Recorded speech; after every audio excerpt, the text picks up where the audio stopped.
shit's in the safe. Got me a spot out the way. Nigga just tryna be safe. Let's get to sports talk. Reason I'm saying that Donovan McNabb shares blame, even though he's not wrong about what he was saying in terms of the impact of T.O.'s distractions. T.O. became a distraction because he was encouraged by his agent at the time, Drew Rosenhaus, to be a distraction to get let go by the Philadelphia Eagles so he could get picked up by somebody else to get the money that the Eagles were not going to give him. And the reason the Eagles didn't give him the money was because, in T.O.'s eyes, the man for the franchise was Donovan McNabb, and Donovan McNabb would not vouch for me because he says he didn't vouch for any player because he never got involved in that stuff, but ended up doing it for Brian Westbrook anyway. Logic. That's the issue. So according to it's your not logic. Hold on, stop. No. We all reported on it. Go back to the archives of the Philadelphia Inquirer back in 2014. We all reported that. Okay, I'm not disputing the facts. According to my logic, based on those facts, if the question is McNabb right to blame T.O., then I would say no based on those facts. That if you are clearly an elite player, you are the best performer in the Super Bowl, and the quarterback tells you I don't do that, and then he turns around and does it, then T.O.'s going to try and force his way out. And if you're McNabb, you're going to have to deal with it. You're the leader of the team.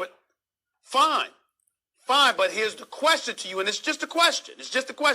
My question to you would be, what about those, because there were a lot of people in the locker room that felt exactly the way you just expressed, Max, but there were other people in the locker room that looked at the temperament of T.O., not just his game, and they said, why should Donovan stick out his neck to help that guy? What do you say to that? This is what I say. What you're talking about, forget the exact details, is a divide. Because if you already seen y'all had success last season, back in 2004, to make it to the Super Bowl, then you have a chance to make it next year if you keep that wide receiver part of that team. Because they had a good team the year after that, but they missed the playoffs because the issues they was having between T.O. and Donovan McNabb. And look what happened. Terrell Owens found his way out of Philadelphia to get the money he said he deserved. Because he did dominate in that Super Bowl, even though they didn't end on a win. Then you can't say, I don't vouch for any player, but then turn around and vouch for Westbrook. Like, you can't do that. It's mean you two-timing. That's how he felt. He felt like you did that to him. You just told me you were not going to vouch for any player, but you turn around and vouch for your running back in Westbrook, and then you just said told me another thing. That's why it was just too many egos going on. If they would have just put that shit to the side, they would have been able to got back there and had a chance to win it. But no, it was so much going on around that team circulating, and they just broke apart. Locker room. That falls on the leader of the franchise. That is Donovan McNabb. You want to say the front office and the coach, that's fine. It is also the quarterback. No, because the locker room wasn't divided until you introduced Weapon X or Chemical X or whatever you want to call it. The locker room wasn't divided prior to T.O. And the locker room was divided after T.O. entered for a year, 2 years if you ask people in that locker room after T.O. So you can't blame the division of the locker room on Donovan McNabb when before T.O. ever entered, the locker room was never divided. And then after T.O. departs several years later, the locker room was divided. Not Weapon X being Brian Dawkins. But the locker room was divided because of T.O. That's the issue at hand. The locker room wasn't divided on Donovan McNabb. You can't put that on Donovan McNabb. Emmanuel, even if T.O. was the problem, just speak on the code. Is it wrong for Donovan McNabb to come out later and publicly embarrass him with this information, especially at the quarterback leadership, usually a classy kind of position to do that? Can you say if that's still okay for him to do that? I wouldn't have done it because, like Max said, what's the point? Y'all both grown now. Y'all both grown. You're taking shots and furthermore, You're really not going to win if you're taking a shot at a Hall of Famer. Like, let's just call a spade a spade. If you're taking a shot at T.O., to Max's point, played out there on a broken fistula, and I believe he had torn cartilage in his ankle, and you come out there after 6 weeks and you ball out in the Super Bowl, that's a battle that you're probably not going to win. So McNabb didn't need to say it, but McNabb took shots from T.O. while they were playing together. It's so like you got to assume that it's almost like this is how I see it, Stephen A. Well, Again, the other side, let me just be very clear about this. The other side to it is that why T.O.'s minding his business. He didn't say anything. Correct. Right. Right. Exactly. Yeah. Let me put it this way. Again, let me just reiterate. I'm a McNabb fan. That shows you, McNabb felt like cause of us not winning one. He basically saying T.O. is toxic. We have to get rid of him out of this locker room. We could have won one if you ain't have a big ego. That's what Donovan has come out and say. That's how you know he's still feeling it. Even though they all grown up now in their 40s, he's still feeling some type of way back in 04. He's still feeling that. He ain't gonna just come out and say it publicly and he ain't still feeling some type of way from it, and he do. T.O. ain't saying nothing about it. Down there is still feeling it. He feel like he's the cause of them not winning one. And he's still feeling some type of way about it. That's why he came out and said something about it. I'm saying I don't see the qualitative difference between him and Elway, who's in the discussion top 3 for a lot of people ever, except Elway got a running game when he was past his prime for 2 seasons. If McNabb was in that situation, maybe he'd have 2 Super Bowls. It's not like I'm down on McNabb.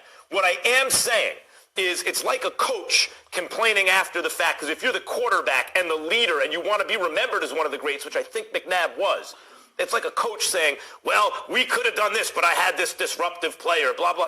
Deal with it. Figure it out, brother. Like, you can't say one disruptive player. And by the way, if you're going to tell him something, even on the facts, Stephen A., if you're going to tell him, I don't intervene, but you do intervene for someone else, guess what? It's going to be bad. I got a question for you, Stephen A. You know how they say when you see two people...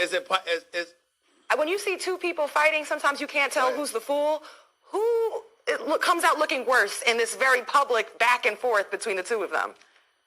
Well, Donovan looks worse because he instigated it. And Donovan also looks worse because you have to ask yourself, what was the motivation behind it? Now, Donovan's my man, and I love him, and I wish he was still on this show because, damn it, he did an exceptional job for us when he was on the air for us. Let's be clear.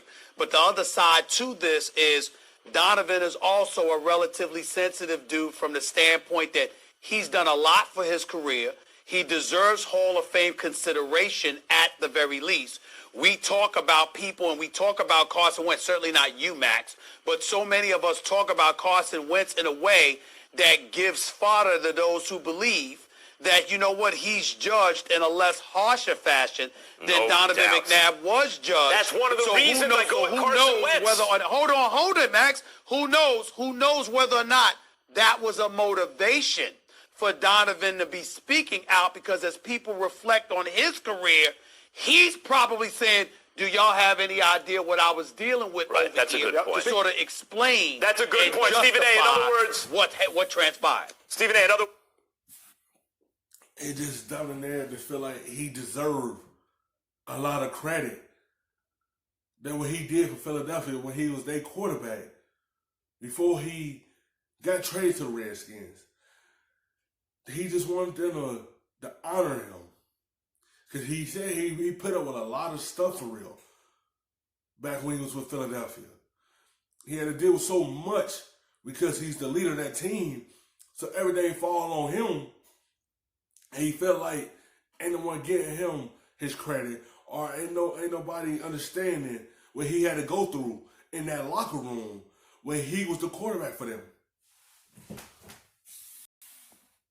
Sometimes he has to play his own defense attorney, or he kind of gets underrated by the facts of history. I get that. I do get that, but it does come out as defensive. Think about this for 1 second, though. The last thought is T.O., superstar T.O. got suspended for talking bad about Donovan McNabb.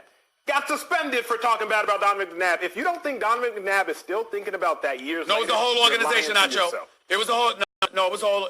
It was the whole organization. It wasn't just Donovan McNabb. Remember, Drew Rosenhaus said you got to get out of your contract. So T.O. was doing all of that for the sole express purpose of being as much of a distraction as possible so he could get out of his deal with the Eagles and get a new contract somewhere else. He couldn't pull it off unless the Eagles let him go, so he had to incentivize them to let him go. It was an orchestrated attack to get out of his contract. And no one would say because he wanted his money. Thanks for watching ESPN on YouTube. For more sports highlights and analysis. For the little bit of the rub, nigga, I gotta be safe.